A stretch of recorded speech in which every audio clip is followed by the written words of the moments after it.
తెలంగాణ ప్రజలకు సీఎం రేవంత్ రెడ్డి శుభవార్త చెప్పారు. 6 గ్యారంటీల్లో 500 రూపాయలు ఎల్పీజీ సిలిండర్ పథకానికి సంబంధించి కీలక వివరాలను వెల్లడించారు. మరో వారం రోజుల్లోనే ఈ పథకం ప్రారంభం కానుంది. కాంగ్రెస్ ప్రభుత్వం అధికారంలోకి వచ్చాక ఇప్పటికే 2 పథకాలను అమలు చేస్తోంది. మహాలక్ష్మి పథకం కింద ఆర్టీసీ బస్సుల్లో మహిళలకు ఉచిత ప్రయాణ సౌకర్యంతో పాటు చేయూత కింద 10 లక్షల రూపాయలు రాజీవ్ ఆరోగ్యశ్రీ బీమా అందిస్తున్నారు. ఇప్పుడు మరో 2 పథకాలను అమలు చేసేందుకు రాష్ట్ర ప్రభుత్వం ఏర్పాట్లు చేస్తోంది.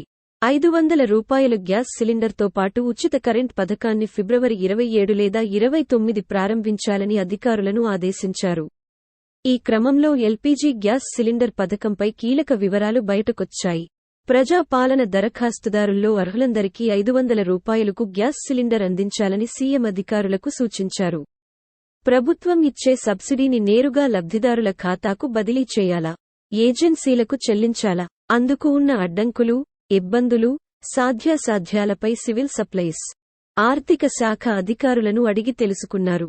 ఎలాగైనా సరే లబ్ధిదారుడు 500 రూపాయలు చెల్లిస్తే సిలిండర్ ఇచ్చేటట్లు చూడాలని, ప్రజలకు అనువైన విధానాన్ని అనుసరించాలని ముఖ్యమంత్రి రేవంత్ రెడ్డి చెప్పారు.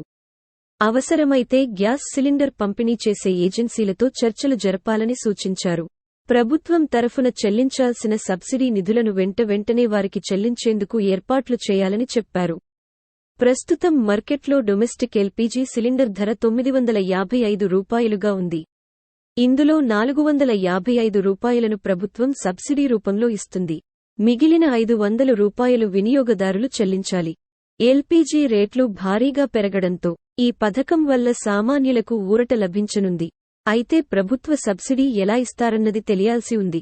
మొత్తం డబ్బులు గ్యాస్ ఏజెన్సీకి చెల్లిస్తే సబ్సిడీ డబ్బులను మన ఖాతాల్లో వేస్తారా, లేదంటే సబ్సిడీ డబ్బులను నేరుగా గ్యాస్ ఏజెన్సీకి ఇచ్చి సిలిండర్ను 500 రూపాయలకే వినియోగదారులకు ఇస్తారా అనే దానిపై క్లారిటీ రావాల్సి ఉంది.